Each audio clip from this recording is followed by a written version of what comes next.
Yes, so on our previous session, we were looking at the Harker diagram, and we said we've got three assumptions that is to say rocks are related by fractional crystallization. We've got the trends, okay, which is the liquid line of descent, and we've got the basalt as the primary magma from which all the rocks would be derived from, okay, and then we've got now.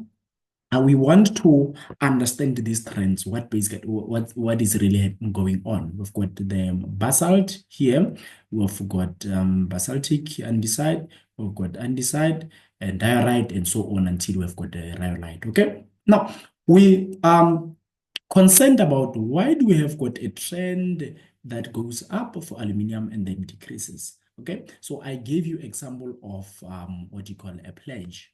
Okay, I gave you example of a pledge, that the pledge, especially what you call the anorthite,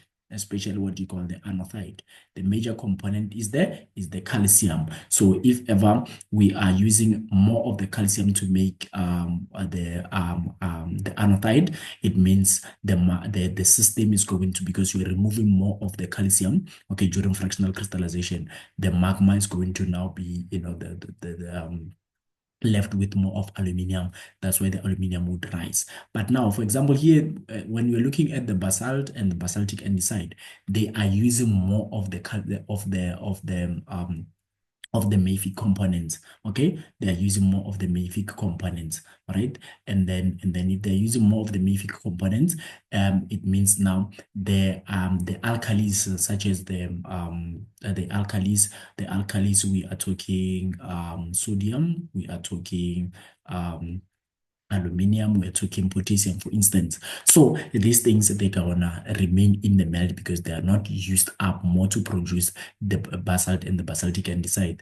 But now basaltic andesite, it will use more of the magnesium components, like the mafic components, like magnesium ion and magnesium ion, and for example calcium. Okay, and for example calcium as well, because these things are used in mafics. So because now we are using more of calcium, magnesium or iron, but to produce more of the basalt and basaltic andesite, it means this aluminium is going to remain in the melt. It's not used up. That's why it will increase in the melt.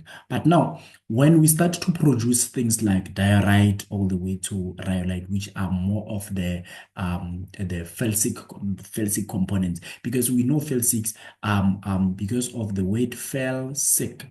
Felsic means, sic means SiO₂, fel, it means feldspar. Okay, fel means feldspar. So it means especially feldspar such as the albite, sorry about that, albite, which uses more of the alkali feldspars. Okay,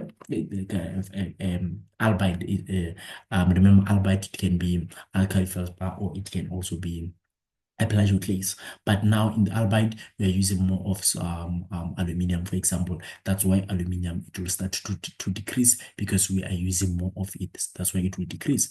But now, when we are looking at the iron oxide, for instance, we're having what you call, we are having the trend. The trend is it decreases. Okay, let me make a space here. So what we notice about the iron oxide is it decreases with an increasing SiO₂. Okay, so it increases with increasing SiO₂. That's what we know of, we are seeing about the iron oxide. Okay, as the SiO₂, remember SiO₂ increases as we go this way, so it goes this way, so it decreases as the SiO₂ increases. That's what we see from the trends. But why is that the case? We know that things such as the ferromagnesium, okay, ferromagnesium minerals, ferromagnesian minerals. Okay, for the magnesium minerals, we are talking things like olivine. Okay, we are talking things like pyroxene.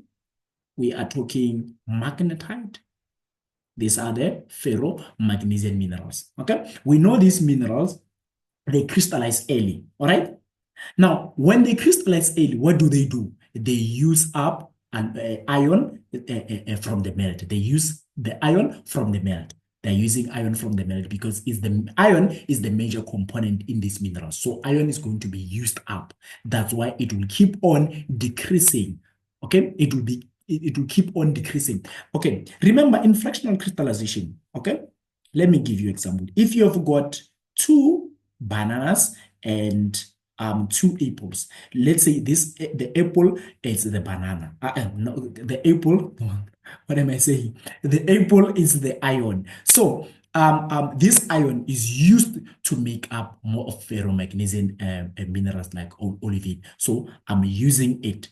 Can you now see that relative to the felsic materials is like now the iron is decreasing while the bananas, which are which is the silica, it's increasing. That's why during fractional crystallization, when that happens, we're saying the iron decreases with increasing SiO₂. That's the trend we are observing over here. Okay, that's the trend we are observing over here.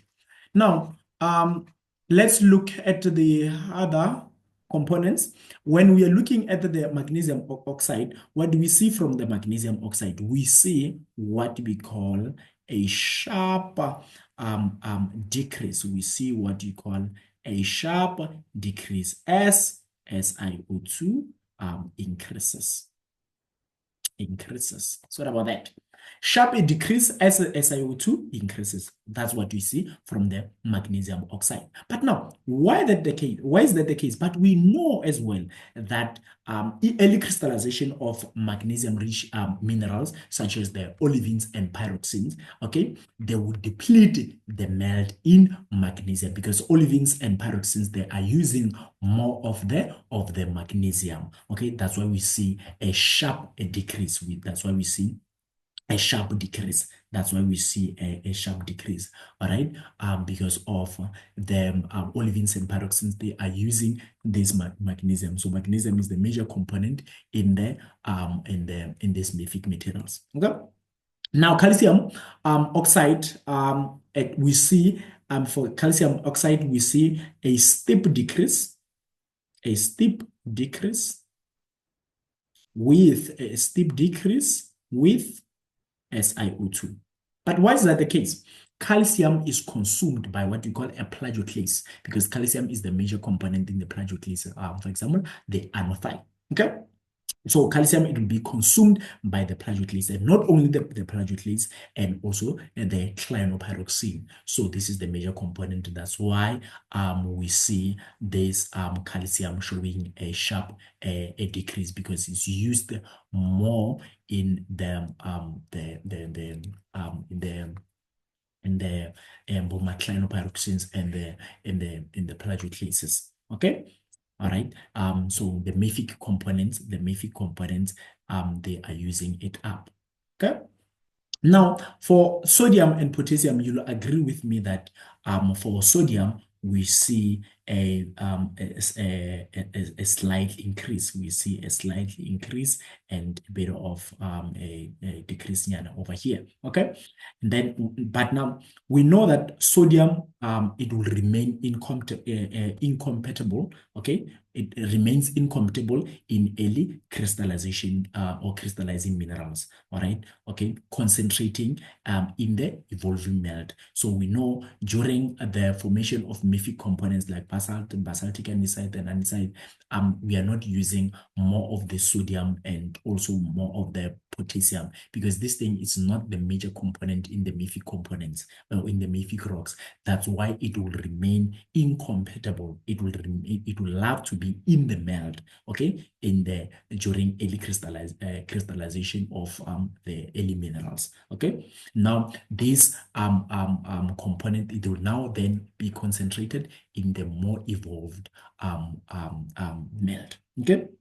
That's why potassium is also incompatible in most early-forming mafic minerals. Okay, and then it will now be enriching the melt as fractional crystal fractionation increases. So basically, that is that.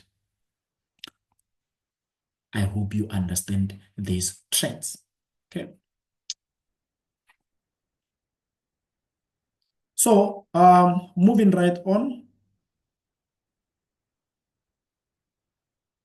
we've got what you call the AFM diagram. We've got what you call the AF diagram. So the AFM diagram, okay, A, it's what you call the alkalis. Okay, A is for alkalis. It's wherein you are having sodium oxide and potassium oxide. And then F is the iron oxide. That's where you're having iron oxide. And M is for magnesium oxide. Okay, so these the concentration of these alkalis, magnesium oxide and iron oxide in an igneous rock are plotted after recalculation to a sum of 100% because we know a ternary must, sum up to 100% because each corner it's 100%. Okay, so now basically that is that.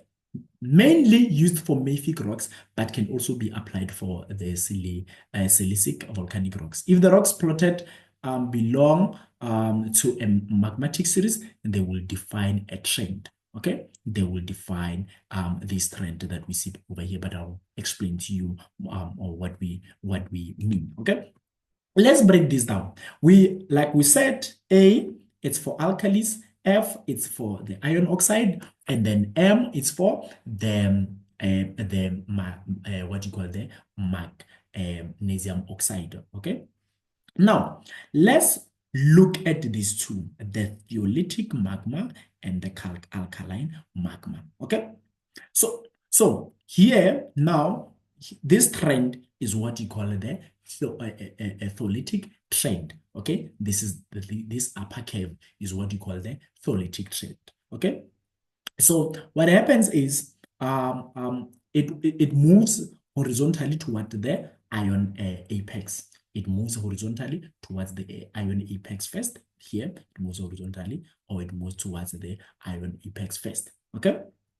So, but now, why do we see this trend going toward the ion apex first? Okay, we know that in the early stages of crystallization, iron-rich minerals like magnetite and pyroxene don't crystallize immediately. Okay, so they don't crystallize immediately. So the ion would start to now accumulate in the melt. Ion becomes more in the melt because of this magnetite and pyroxenes, they do not crystallize immediately. So eventually, the trend now starts to turn downward. Now, as it turns downward, it means what you call the titanium oxide.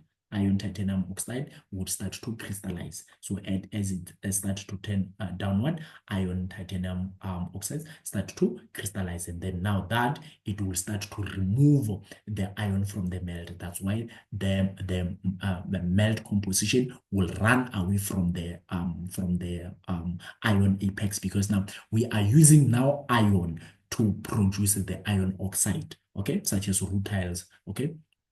Yes, so that's why the iron content it will start to decrease. Okay, so I hope you understand. So let's learn or understand what you call the key phases that will crystallize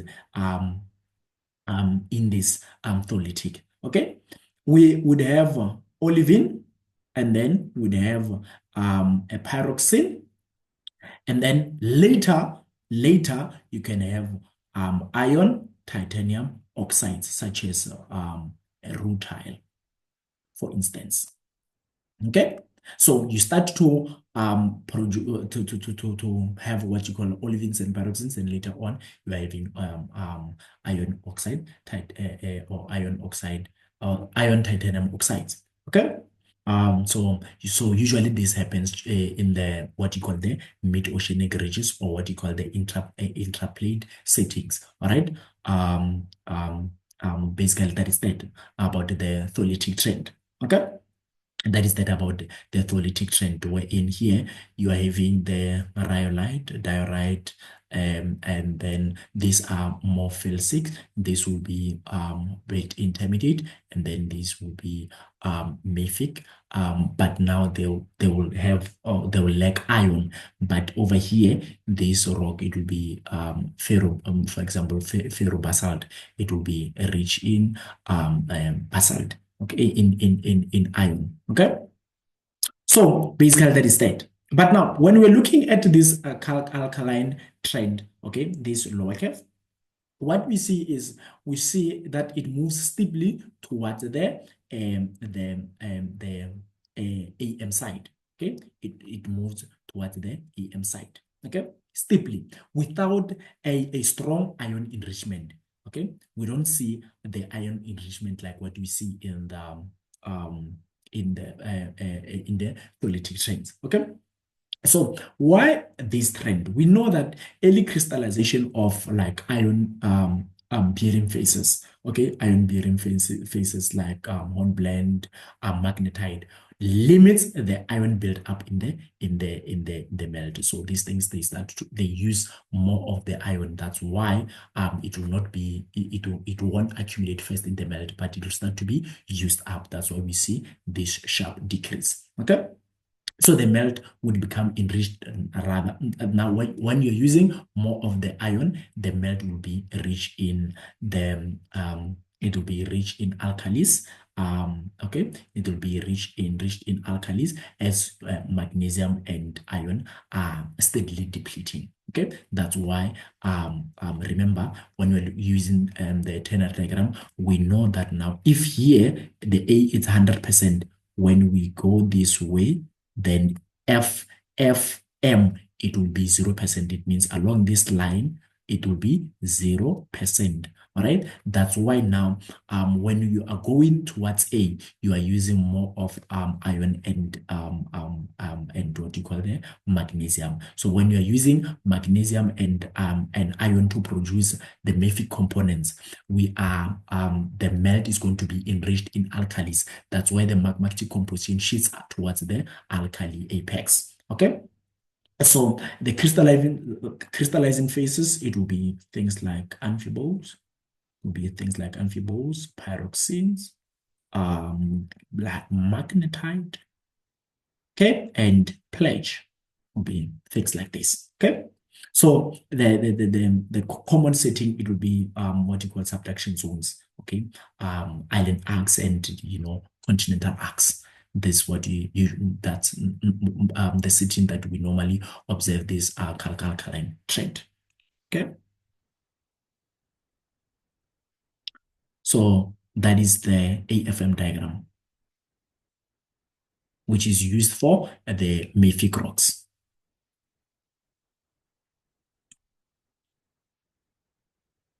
Now, the AFM diagram, the purpose of the AF diagram, the Turner diagram that classifies volcanic rocks and show magmatic differentiation and show the evolution. Okay, that's why we are starting with the more mafic ones and then towards the more alkali-rich ones. Okay. It is used to distinguish between Tholeiitic and calc-alkaline series, you have seen, and then track ion enrichment during differentiation, Tholeiitic or ion depletion, calc-alkaline. Help infer tectonic settings such as island arcs, mid-oceanic ridges. Example, Tholeiitic basalt plot in the iron-rich zone, while the calc-alkaline rocks shifts towards the higher magnesium oxide and alkalis, reflecting different mental processes. Okay. On the other hand, we've got quartz alkaline feldspars, plagioclase void, or what we call the feldspar void, where in feldspar void there are minerals which they have less of the SiO₂ as compared to the feldspars which have got more of SiO₂. Okay. That's why the acronym QAPF stands for quartz alkali feldspars, plagioclase, and the feldspar void, or you can call them void. It's a double Turner diagram means you have got the pyramid at the top, or the triangle at the top, or Tanner diagram at the top and at the bottom. That's why it's the double Tanner diagram. Okay, to classify igneous rocks based on their mineralogical composition. Okay, based on their mineralogical composition. QAPF plots are mostly used to classify plutonic rocks, but are also used to classify volcanic rocks if model mineralogical composition have been determined. Okay. It is used to classify plutonic and volcanic rocks based on the most important thing is based on their mineralogical composition or proportions.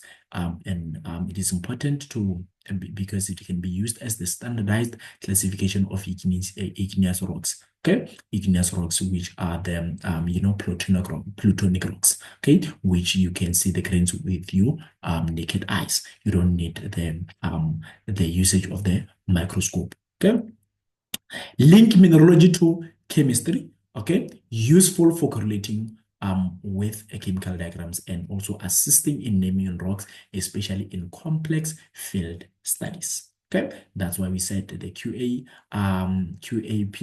is a double it's a double Tanner diagram, and it's used to classify the plutonic and the volcanic rocks. That's why we see the granite here, the cyanide granite over here, the quartzolite, quartzolite, all right, and then phoidolite and other things. So it's used to classify both the plutonic rocks such as granite, and then so basically that is that. And also you can also use to classify the volcanics. Okay, provided the mineralogical composition is determined.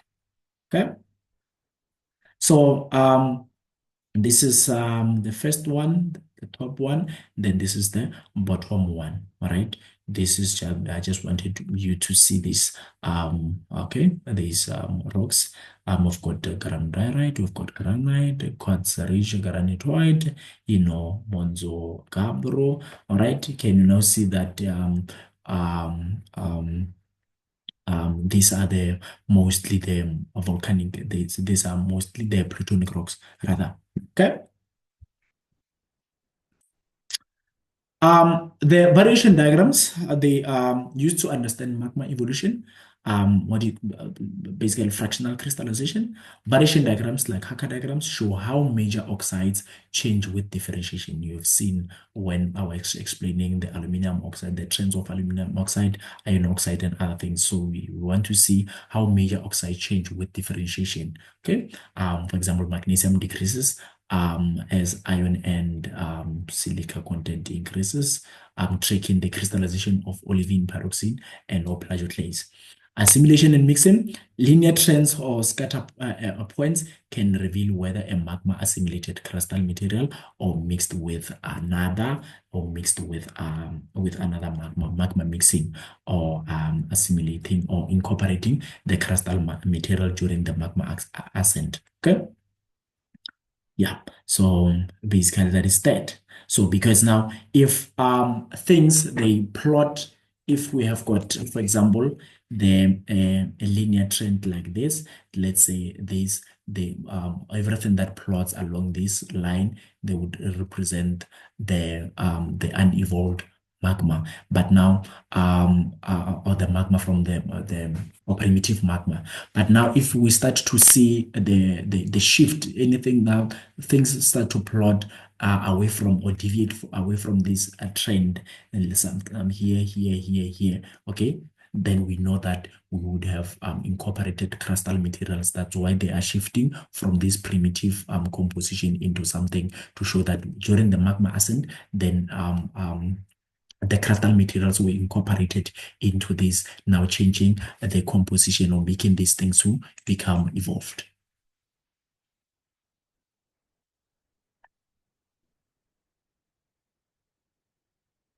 Okay, so in conclusion, the variation diagrams are powerful tools in petrology that helps us to, that help us to understand the evolution of magmas. We want to see how the magma have evolved, okay, with over time, okay. They show how different elements change during crystallization and reveal the processes that connect different rock types. So by studying these trends, like those in Harker diagrams, AFM plots, and QAPF diagrams, we can trace how primary magmas evolved through fractional crystallization, magma mixing, or crustal contamination. So this knowledge help us link rocks to their tectonic settings and understand their origins, the origins of igneous rocks in the earth crust. So that is that, folks, about the variation diagrams. We've learned about the variation diagrams, especially the QAPF, and also which is used to classify the volcanics and plutonic rocks, and also the AFM for mafic rocks, for classifying mafic rocks. And we've also seen the different trends as the Tholeiitic trends and the calc-alkaline trends, and we've seen how different rocks, they are using different components like iron, magnesium, and the alkalis. Okay, so and then the take home for today is, if a component is not used up, it will build in the magma, and then you will see it increasing. That's what we've seen in during the Harker diagrams. So if you're not using up that component, then it will increase in the melt. And then, but now if you are using up the component, it will decrease in the melt. That's why now we are seeing different trends during what you call the magmatic, not magmatic, but the variation diagrams. All right, so that's why these things, they are very important to help us understand the evolution of magmas. So if you are not you're not yet part of the MJ School of Mining and Geology YouTube channel, you are more than welcome to subscribe and hit the notification button below so that you get notified once we upload new content. Cheers.